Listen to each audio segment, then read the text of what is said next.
विजय रूपानी बने गुजरात के नए मुख्यमंत्री। नितिन पटेल गुजरात के डिप्टी सीएम होंगे। स्वतंत्रता खरीदारी से झूमा शेयर बाजार। सेंसेक्स 350 पॉइंट से ज्यादा भागा। निफ्टी भी पहुंचा 8,700 के करीब। साल की नई ऊंचाई पर पहुंचा शेयर बाजार। सरकार ने तय किया महंगाई का नया टारगेट। 2021 तक महंगाई दर 4% के आसपास रखने का लक्ष्य। रांची को आईटी हब बनाने की तैयारी। खास मुलाकात में झारखंड के मुख्यमंत्री रघुबर दास ने दी जानकारी। राज्य सरकार 300 एकड़ में बनाएगी आईटी पार्क। गोली भी अपनी तरफ से बात चलाने की जरूरत नहीं है, पहल भी नहीं होनी चाहिए, लेकिन यदि चल जाती है तो उसके बाद क्या करना चाहिए इसके लिए अनुमति भी लेने की कोई आवश्यकता नहीं है। संसद में गरजे राजनाथ। पाकिस्तान को दी कड़ी चेतावनी। कहा रिश्ते सुधारने की बहुत हुई कोशिश, लेकिन पड़ोसी है कि मानता नहीं। बढ़ती महंगाई एक तरफ आपकी जेब काट रही है तो दूसरी तरफ आपको कमा के भी दे सकती है। जी हां, अगर आप सोच रहे हैं तो ये कैसे होगा, तो आज योर मनी पर हम महंगाई से जुड़े बॉन्ड्स पर बात करेंगे। कैसे आप इन बॉन्ड्स में निवेश कर सकते हैं और साथ ही कमाई का जरिया ये बॉन्ड्स कैसे बन सकते हैं आपके लिए, इसी पर करेंगे विस्तार से बात। नमस्कार, मैं हूं कविता थपलियाल। देखते हैं इसके अलावा क्या है खास आज योर मनी में। महंगाई से जुड़े बॉन्ड में निवेश से कितना फायदा। इन्फ्लेशन इंडेक्स बॉन्ड में निवेश की बारीकियां। ई वॉलेट के जरिए म्यूचुअल फंड में निवेश, निवेशकों को होगी कितनी आसानी। तो इन तमाम मुद्दों पे बात करने के लिए, साथ ही आपके तमाम सवालों के जवाब देने के लिए हमारे साथ आज शो में मौजूद है रूंगटा सिक्योरिटीज के हर्षवर्धन गुप्ता। हर्ष, आपका स्वागत है। हर्ष, शुरुआत करेंगे हम इन्फ्लेशन इंडेक्स बॉन्ड से, या इस तरह के बॉन्ड्स जिनका रिटर्न प्राइस इन्फ्लेशन से जुड़ा हो। हाल ही में हमने देखा कि DHFL ने जो एनसीडीज लॉन्च की, उसमें इंटरेस्ट इन्फ्लेशन के तरह उसको ध्यान में रखते हुए दिया जा रहा है निवेशकों को। महंगाई लगातार बढ़ती ही जा रही है, जैसा कि हम देख रहे हैं। हालांकि अब आरबीआई और सरकार का भी की मंशा है कि इसको कंट्रोल में लाया जाए, लेकिन एक तरफ जहां आम आदमी के नजरिए से मैं समझना चाहूं तो महंगाई आपकी जेब काट रही है, लेकिन इस तरह के बॉन्ड्स में निवेश करके कैसे ये हमें कमा के दे सकती है। वेल कविता, अगर हम एक इंडिविजुअल की बात करते हैं तो ये जो महंगाई दर होती है, जो इन्फ्लेशन रेट है, या जो जिस दर पे खर्चे बढ़ रहे हैं, ये अपनी आपकी और हमारी पॉकेट पे असर करता है। अब ये क्वेश्चन है कि जब हम निवेश करते हैं, क्या वो निवेश जो इन्वेस्टमेंट है, क्या वो इन्फ्लेशन को बीट करता है, एटलीस्ट जो रिकॉर्डेड इन्फ्लेशन रेट है। सो अगर आपने दीवान हाउसिंग की अभी बात की थी, दीवान हाउसिंग का ये जो एनसीडी इशू आज बंद हुआ, कल बंद हुआ है, वो एक्चुअली इतना ओवर सब्सक्राइब क्यों हुआ था। 4,000 करोड़ उनका कलेक्शन अमाउंट टारगेट था, उन्हें 19,000 करोड़ का एप्लीकेशन मिला है। सो अगर हम उनकी जो वेरियस ऑप्शन थे, उनमें से एक ऑप्शन जो था वो सीपीआई से लिंक कर रहा था, जो इंटरेस्ट, जो ब्याज दर है। तो जो बॉन्ड निवेशक थे उनको क्या बताया गया, what is the scheme about. 3 साल के बॉन्ड हैं, उसमें आपके जो ब्याज इन्वेस्टर को दिया जाएगा वो कंज्यूमर प्राइस इंडेक्स से लिंक किया गया है, सीपीआई से लिंक किया गया है। तो जो भी पिछले साल का एवरेज सीपीआई होगा, जो इस केस में आज की तारीख में 5.02% है, लास्ट ईयर का एवरेज सीपीआई, उस पे इन एडिशन टू दैट उस पे आपको 4.18% दिया जाएगा। तो जो टोटल इंटरेस्ट ये साल में हाथ में आएगा वो होगा 9.2%। बिल्कुल। सो ये आपका ब्याज दर हो गया फॉर दिस पर्टिकुलर ईयर। अगले साल का जो ब्याज होगा, क्योंकि 3 साल के बॉन्ड है, अगले साल का जो ब्याज है वो करंट ईयर का जो एवरेज सीपीआई होगा उसके बेसिस पे होगा।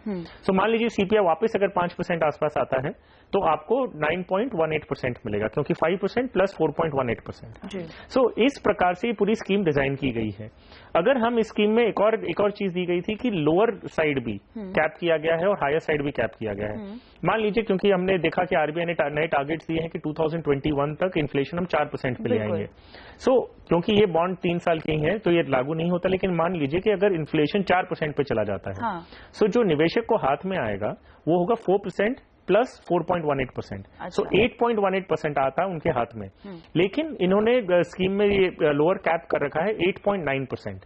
सो अगर इन्फ्लेशन 4.72% के नीचे भी चला जाता है तो भी आपको 8.9% मिलेगा। और अगर इन्फ्लेशन बढ़ जाता है, मान लीजिए 7% हो जाता है, इसका ये मतलब नहीं कि आपको 7 प्लस 4.18 मिलेगा, आपको मैक्सिमम अपर साइड है 9.5%। सो जो लोअर बैंड हो गया 8.9, हायर हो गया 9.5। सो इस बैंड में आपको इंटरेस्ट रेट आपको अगले 3 साल तक मिलेंगे। सो जो इन्फ्लेशन इंडेक्स बॉन्ड्स होते हैं उसका अंडरलाइंग जो कंडीशंस हैं, अंडरलाइंग फीचर्स हैं, वो यही होते हैं कि इन्फ्लेशन को बेंचमार्क बनाते हैं और उसके ऊपर एक परसेंटेज एलोकेट किया जाता है। पास्ट में अगर हम देखें जून 2013 में जो पहली बार ये इन्फ्लेशन इंडेक्स बॉन्ड आरबीआई, बिल्कुल उसी में आ रही थी कि यहाँ पे आरबीआई ने खासतौर से इन्फ्लेशन इंडेक्स बॉन्ड भी लॉन्च किए हुए हैं। क्या फर्क है आरबीआई के द्वारा लॉन्च किए गए बॉन्ड्स में और जो कंपनियां लॉन्च कर रही हैं जिसको वो लिंक कर रही हैं थोक रिटेल महंगाई से? वेल, आज की तारीख तक अभी तक अगर हम देखें तो दीवान हाउसिंग का जो इशू आया था इन्फ्लेशन लिंक्ड किया था, ये पहला प्राइवेट सेक्टर की तरफ से बिल्कुल जून 2013 में आरबीआई ने इंट्रोड्यूस किए थे। उस समय उन्होंने दिया था कि हम WPI होलसेल प्राइस इंडेक्स से हम एक कूपन रेट उसके ऊपर देंगे। सो WPI पे 1.44% दिया जा रहा था उस समय जून 2013 में। लेकिन काफी क्रिटिसिज्म हुआ था क्योंकि अगर निवेशक की बात करें तो CPI ज्यादा एप्लीकेबल है, बिल्कुल WPI एप्लीकेबल नहीं होता। जो खर्चे आपके हमारे जेब पे लगते हैं उससे आपको मतलब होना चाहिए। सो आरबीआई ने दिसंबर 2013 में दूसरी स्कीम निकाली थी जिसमें उन्होंने CPI को बेस बनाया था और उस पे 1.5% दे रहे थे। सो आज की तारीख में मान लीजिए अगर 5% इन्फ्लेशन की हम बात कर रहे हैं, सो जो निवेशक को जो उन्होंने 2013 में किया था उन्हें 5% प्लस 1.5%, सो 6.5% उनके हाथ में आज की तारीख में आ रहा होगा। बिल्कुल। सो ये थी इन्फ्लेशन इंडेक्स बॉन्ड्स। इसका ऑब्जेक्टिव ये होता है कि अगर आप बोलते हैं कि इतना खर्चा बढ़ रहा है तो आपके पैसे कम से कम उस परसेंटेज से ज्यादा कमाने चाहिए। तो कितना ज्यादा कमाते हैं? गवर्नमेंट दे रही थी जब वो आरबीआई ने स्कीम निकाली थी 1.5% over and above CPI। Private sector में अभी दीवान हाउसिंग ने जो किया है, मैंने जैसे बताया, इन्फ्लेशन प्लस 4.18%। तो डेफिनेटली उसमें ज्यादा मार्जिन आपके हाथ में रहता है। क्या आगे चल के इस तरह के बॉन्ड्स अगर और बाजार में आते हैं तो निवेशकों को क्या निवेश करना चाहिए? और साथ ही टैक्स के लिहाज से अगर मैं समझना चाहूं तो किस तरह से मुझे छूट मिलेगी और कितना टैक्स लगेगा मेरे पूरे टर्म हो जाने के बाद? वेल, अगर हम इंटरेस्ट इनकम की बात करें, पहले टैक्सेशन पॉइंट ऑफ व्यू ले लेते हैं। अगर इंटरेस्ट इनकम की बात कर रहे हैं तो जो ब्याज आपको हाथ में आता है वो टैक्सेबल होता है, वो टैक्स फ्री नहीं है। सो जो भी आपको इनकम आती है वो जो आपका टैक्स स्लैब है उसके बेसिस पे आपको टैक्स भरना है। अगर हम निवेश करने की बात करते हैं कि अगर मैं कोई किसी इंसान ने बॉन्ड में निवेश किया है तो क्या उन्हें 80C में या कोई दूसरे सेक्शन में टैक्स डिडक्शन मिलेगा? जी नहीं, ऐसा कुछ भी नहीं है। आप इन्वेस्ट करते हो, एक रेगुलर इन्वेस्टमेंट है, कोई टैक्स बेनिफिट नहीं मिलेगा। जो ब्याज आ रहा है वो भी टैक्सेबल है। सो उसमें आपको कोई टैक्सेबिलिटी का कोई एंगल, कोई बेनिफिट नहीं है। जहां तक हम बात करें आगे जाते हुए क्या ऐसे कोई बॉन्ड्स आते हैं तो हमें इस प्रकार के बॉन्ड्स में निवेश करना चाहिए कि नहीं?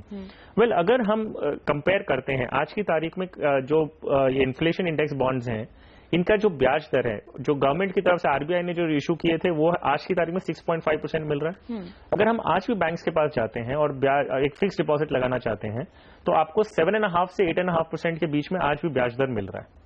सो क्यों कोई इंसान ऐसी कोई प्रोडक्ट में जाएगा जिसमें करंट बैंक के रेट्स उनसे कम मिल रहे हैं? अगर हम यही इन्फ्लेशन इंडेक्स बॉन्ड्स जो दीवान हाउसिंग का है वो कंपेयर करते हैं बैंक्स के साथ में तो 9.2% हाथ में आ रहा है, जब बैंक्स मैक्सिमम 8.5% आसपास दे रही है। सो इट मेक सेंस कि आपको थोड़ा ज्यादा मिल रहा है। लेकिन जिस दिन आपने इन्फ्लेशन इंडेक्स को इन्फ्लेशन इंडेक्स बॉन्ड्स को CPI या किसी से लिंक कर रहे हैं, सरकार का हम देख रहे हैं कि रुझाव उस तरफ है कि इन्फ्लेशन को कंट्रोल करना है। बिल्कुल।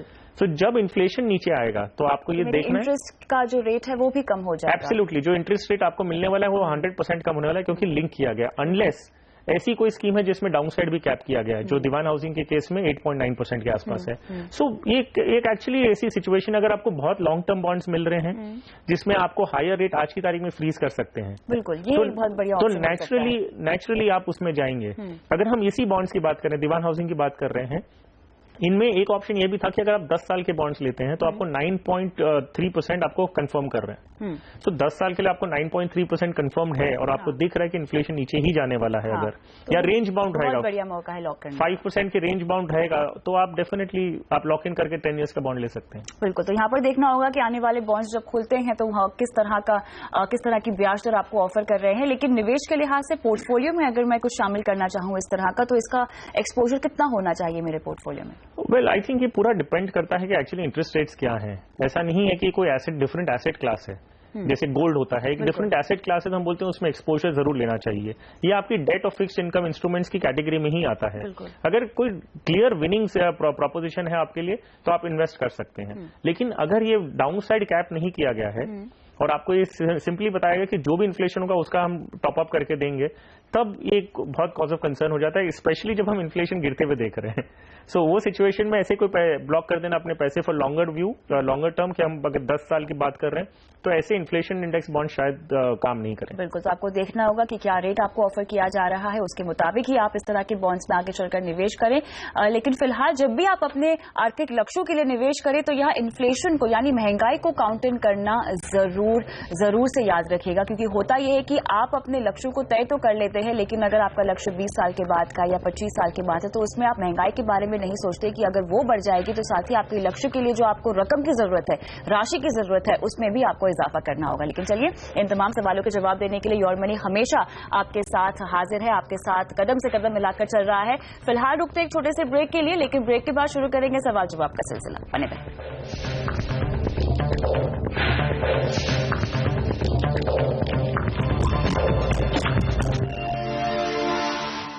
योर मनी में अब वक्त आ गया है हमारे दर्शकों के सवाल लेने का, और हमारे सबसे पहले दर्शक सूरज हमारे साथ फोन लाइन पर है। नमस्कार सूरज, कैसे हैं आप?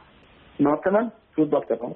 बताइए, आप कहाँ से बोल रहे हैं, क्या करते हैं, अपने बारे में कुछ जानकारी दीजिए। मैम, मैं उत्तराखंड से बिलोंग करता हूँ, मैं आर्मी में जॉब करता हूँ। अच्छा। तो मैम मैंने अपना फोलियो आपको भेजा था कुछ, आपका प्रोग्राम देख के जी। तो मैम मैं सबसे पूछना था कि मैम जो ये फोलियो मेरा है, ये मेरी अपनी बच्ची के लिए जो 4 ईयर्स की है, जिसका मतलब मैंने फ्यूचर मैंने सोच रखा स्टडी और मैरिज के लिए सोच रखा है समथिंग 50 लाख के अब। ठीक है। इसके अलावा मेरे और इन्वेस्टमेंट भी है मैम, जैसे मेरा अपना एटीएफ है और मेरे पास कुछ अपनी प्रॉपर्टी भी है। तो मैं सबसे ये कहना था कि जो मैंने फोलियो सिलेक्ट किया, ये फोलियो क्या मेरा सही डायरेक्शन में जा रहा है क्या? ठीक है, थोड़ी सी और डिटेल्स आपके आर्थिक लक्ष्यों को लेकर मैं पूछना चाहती हूँ। आपकी बेटी की पढ़ाई और शादी के लिए आपको पैसे चाहिए, तो मैं लगभग यहाँ 20 साल का समय पकड़ के चलूँ, 20 से 25 साल का? जी मैम। कितने की राशि इकट्ठा करना चाहते हैं? मैम अब 50 लाख से अब भी जाएगा, 50 लाख के ऊपर। हर महीना कितना निवेश कर पाएंगे? फिलहाल तो आप निवेश कर ही रहे हैं इन 4 फंड्स में, लेकिन मैम एक्चुअली क्या है, मैं हर साल जैसे मेरा डीए बढ़ता है, मैं उससे जो मेरा पैसा बढ़ता है मैं उसमें इन्वेस्ट करते रहता हूँ। बहुत बढ़िया, लेकिन अभी फिलहाल कितना कर पाएंगे? अभी तो मैम मेरा 8,000 रुपये इन्वेस्ट चल रहा है, मैं इसको हर ईयर बढ़ाते रहता हूँ मैम, 1,000-2,000 रुपये बढ़ाते रहता हूँ। 1,000-2,000 और बढ़ा सकते हैं, यानी कम से कम 10,000 का निवेश आप कर सकते हैं कुल मिलाकर। ठीक है। और आपने कहा आपके पास प्रॉपर्टी भी है, तो अभी प्रॉपर्टी आपने खरीद ली है, कोई ईएमआई चल रही है? नहीं मैम, प्रॉपर्टी परचेज उसका कोई ईएमआई नहीं है मेरा, कोई भी नहीं है। क्या वैल्यू होगी आपकी प्रॉपर्टी की? मैम अभी समथिंग 12 लाख रुपए उसकी वैल्यू होगी। 12 लाख? जी ठीक है, चलिए तो यहाँ करते हैं फाइनेंशियल प्लानिंग। और सबसे पहले आप मुझे ये बताइए सूरज, एक और सवाल, जो फंड्स आपने जोड़े हैं अपने पोर्टफोलियो में, खुद रिसर्च की है या आपने किसी आर्थिक सलाहकार की मदद से ये फंड जोड़े हैं? मैम बस मैं आपका प्रोग्राम देख के मैम सब कुछ फंड सिलेक्शन करता हूँ बस। ठीक है, आपने देखिए फार्मा फंड अपने पोर्टफोलियो में शामिल किया हुआ है। खैर मिड कैप फंड तो बहुत अच्छी बात है आपने किया, लेकिन फार्मा, आप इस सेक्टर को क्या ट्रैक करते हैं सूरज? हाँ मैम, कभी कभी फार्मा सेक्टर में थोड़ा मैं पढ़ लेता हूँ न्यूज में उसके बारे में। यानी आपको जानकारी है इस सेक्टर में आ रहे उतार चढ़ाव को लेकर, कैसे कामकाज करता है ये सेक्टर? मैम इतनी नॉलेज तो फिलहाल मुझे नहीं है, मगर मैं थोड़ा न्यूज अपडेट आपके मनी कंट्रोल की जो एप्लीकेशन है उससे पढ़ते रहता हूँ मैं ये इसलिए आपको बोल रही हूँ क्योंकि अमूमन हम कहते हैं कि जो नए निवेशक होते हैं वो फार्मा या इस तरह के सेक्टोरियल फंड से बेसिकली पूरी तरह से थोड़ा सा दूर रहे, क्योंकि इनमें कैसे कामकाज होता है उसकी जानकारी उनके पास नहीं होती। लेकिन चलिए, हमारे साथ एक्सपर्ट बैठे हुए हैं। हर्ष, मुझे बताइए सबसे पहले इनके फंड सिलेक्शन के बारे में देखकर, फंड सिलेक्शन को देखकर ये किस तरह के इन्वेस्टर आपको लगता है कि है? सूरज ने खुद बताया है कि ये जो प्रोग्राम देख के, फंड के नाम सुन के, अच्छे फंड के नाम लेके उन्होंने अपना पोर्टफोलियो बनाया है। और सूरज, जो स्कीम्स आपने सिलेक्ट की हैं वो अपनी कैटेगरी में अच्छी स्कीम्स हैं, तो उसमें कोई डाउट नहीं है। अभी लेकिन सवाल उठता है कि क्या इस प्रोपोर्शन में जैसे आपने लिया है, क्या इस प्रोपोर्शन में आपको अपना पोर्टफोलियो बनाना चाहिए था कि नहीं? मैं आपने जो अभी सिलेक्शन किया है 7,000 रुपीज आप इन्वेस्ट कर रहे हैं, अगर मैं उसके वेटेज आपके पोर्टफोलियो में बताऊं तो इस प्रकार जाता है। सेक्टोरियल फंड जो फार्मा फंड है वो आपके पोर्टफोलियो का 50% लगभग हिस्सा बनता है, 20% आपका बैलेंस्ड फंड में है और 30% आपका large and mid cap category के इन्वेस्टमेंट्स हो रहे हैं। सो इस तरह से अगर आप अपना पोर्टफोलियो बनाते हैं तो ये सही तरीका नहीं है, कंसिडरिंग कि आप एक प्रोग्राम देख के कर रहे हैं, आप फार्मा सेक्टर को जितना बाहर से खड़े होकर फॉलो करते हैं, अंदर उसके इतना डीपली इन्वॉल्व नहीं है। सो इस प्रकार अपना पोर्टफोलियो नहीं बनाना चाहिए। हालांकि जो स्कीम्स आपने सिलेक्ट की वो अच्छी हैं, लेकिन स्कीम्स एक एलोकेशन ठीक से नहीं किया गया है। मेरा सुझाव आपके लिए रहेगा कि आप इसी प्रकार के अपने स्कीम्स रखिए, लेकिन थोड़ा एलोकेशन में चेंजेस कर लीजिए। सो आपके जो पैसे हैं वो आप आईसीआईसीआई वैल्यू डिस्कवरी फंड में 3,000 रुपया निवेश करिए, जहां पे आप आज की तारीख में सिर्फ 1,000 कर रहे हैं। एचडीएफसी मिड कैप में 1,000 रुपीज, एचडीएफसी बैलेंस में 2,000 और एसबीआई फार्मा फंड में 1,000 रुपया कर लीजिए। तो इस प्रकार आप स्कीम्स मेंटेन करिए, लेकिन एलोकेशन चेंज कर लीजिए। चलिए, उम्मीद करते हैं कि सवाल का जवाब मिल गया होगा सूरज, लेकिन हर्ष यहाँ में ब्रेक पर जाना है। उससे पहले मैं पूछना चाहती हूँ कि सेबी ने ई कॉमर्स कंपनियों के जरिए म्यूचुअल फंड बेचने को या उसमें निवेश करने के लिए जो है मंजूरी दे दी है। इस फैसले को आप एक निवेशक के लिहाज से कैसे देखते हैं? कितना फायदा होगा और कितना सेफ होगा इन साइट से म्यूचुअल फंड खरीदना? कविता, अगर हम एक शॉपिंग की बात करते हैं, आप कोई प्रोडक्ट ले रहे हैं तो प्रोडक्ट के स्पेसिफिकेशंस होते हैं, प्रोडक्ट कंपेरेबल होते हैं। सो इसमें अगर आपको एक एयर कंडीशनर खरीदना है तो आपके पास कंपनीज के नाम होते हैं और वो एयर कंडीशन प्रोडक्ट आप चूज करते हैं और उसको सिलेक्ट करते हैं। जहां तक हम इन्वेस्टमेंट्स की बात कर रहे हैं उसमें एडवाइस का एक एलिमेंट आता है, क्योंकि प्रोडक्ट अपने आप में अच्छा होगा, लेकिन क्या वो आपके लिए अप्रोप्रिएट है? जैसे हमने अभी सूरज के केस में देखा कि उन्होंने स्कीम्स तो अच्छी ली है, लेकिन एलोकेशन गलत था। यहाँ पे दो चीजें हैं, मैं आपको रोक रही हूँ, माफ कीजिएगा। ई कॉमर्स और ई वॉलेट्स के जरिए भी आप निवेश कर सकते हैं। एब्सोल्युटली। तो हम अगर ई कॉमर्स की बात करते हैं, प्लेटफॉर्म्स की बात करते हैं, तो ये जरूर है कि भाई सेबी और आरबीआई ये सब वर्कआउट कर रहे हैं, रेगुलेशंस बना रहे हैं कि किस प्रकार से डिस्ट्रीब्यूट होगा। सो उस केस में डेफिनेटली एक ऑप्शन खुलता है। बिल्कुल। आप अगर शॉपिंग साइट पे हैं, साथ में आपको इन्वेस्टमेंट्स करना है, तो डेफिनेटली एक रीच बढ़ता है। नाउ दूसरा क्वेश्चन है कि आप उसका पेमेंट कैसे करते हैं? आपने निवेश करने का सोच तो लिया, सिलेक्ट कर लिया, अब आप उसका पेमेंट कैसे करेंगे? तो एक ऑप्शन आप अपने बैंक से लिंक करते हैं या कोई चेक देते हैं, दूसरे अलग तरीके हैं। ई वॉलेट में आपके पास पैसे हैं, बिल्कुल। सो इस पे भी काम चल रहा है आरबीआई का और सेबी का साथ में, कि किस प्रकार से ऐसा कोई एक होलिस्टिक स्ट्रक्चर बनाया जाए जिसमें आप इन्वेस्टमेंट भी अपने ई वॉलेट के पैसों से कर सकें। मुझे क्या क्या बातें ध्यान में रखनी चाहिए? अगर ये क्योंकि ये कमोडिटी नहीं है, इन्वेस्टमेंट्स की हम बात करते हैं, कमोडिटी नहीं होता, उसके स्पेसिफिकेशंस अलग होते हैं। आपके लिए जो सूट होता है वो लेना है आपको। सो आप एक ये चीज देखिए कि आपको सामने जब आप प्रोडक्ट लेते हैं, सिर्फ कन्वीनियंस ऑफ परचेस नहीं होना चाहिए, अप्रोप्रिएटनेस भी आनी चाहिए कि क्या ये आपके लिए अप्रोप्रिएट है। तो जो आपको ड्यू डिलिजेंस करने हैं अपनी तरफ से कि क्या ये प्रोडक्ट मेरे लिए सूटेबल है, कोई जो एडवाइस दे रहा है, जो सिलेक्शन प्रोसेस है वो सर्टिफाइड है, ये सारी चीजें आप खरीदने में सहूलियत हो जाएगी, लेकिन आपको क्या खरीदना है उसकी जानकारी आपके पास होनी चाहिए। और साथ ही अगर आप ई वॉलेट्स पर मिल रहे डिस्काउंट या ऑफर्स के आदी हैं तो शायद इन फाइनेंशियल प्रोडक्ट्स के लिए आपको ऑफर्स ना मिले, ये बात भी आपको ध्यान में रखनी चाहिए। लेकिन फिलहाल योर मनी में आगे भी लेंगे और दर्शकों के सवाल। रुकते हैं छोटे से ब्रेक के लिए।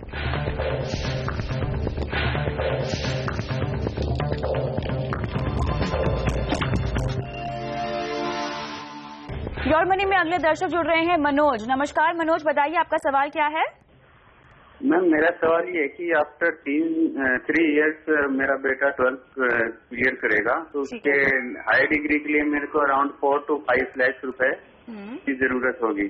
ठीक है, तो चलिए आपका पोर्टफोलियो मनोज जी हमारे पास है, हम सीधा हमारे फाइनेंशियल प्लानर से सलाह लेंगे आपके पोर्टफोलियो पर। जो फंड उन्होंने इकट्ठा किए हैं वो कैसे हैं, लक्ष्य को ध्यान में रखते हुए। हर्ष मनोज जी, अगर हम आपके लक्ष्य को देख रहे हैं, जो है 3 साल बाद आपको अपने सन की हायर एजुकेशन के लिए पैसे चाहिए, तो आपको ये चीज ध्यान रखना होगा कि जो पोर्टफोलियो आपने बनाया वो थोड़ा अग्रेसिव है।